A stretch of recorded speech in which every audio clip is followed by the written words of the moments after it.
জল হবে খাবার জল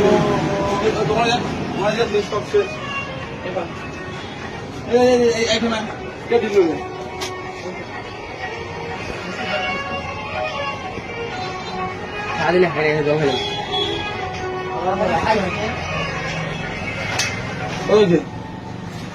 3000 টাকা ছিল উঠানোর জন্য 100 টাকা চার্জ নিয়েছে দোকানে।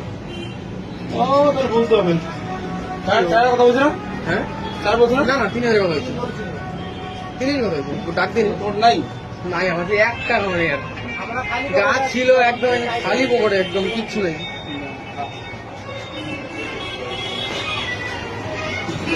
তোমার বলতে পারবো না নাই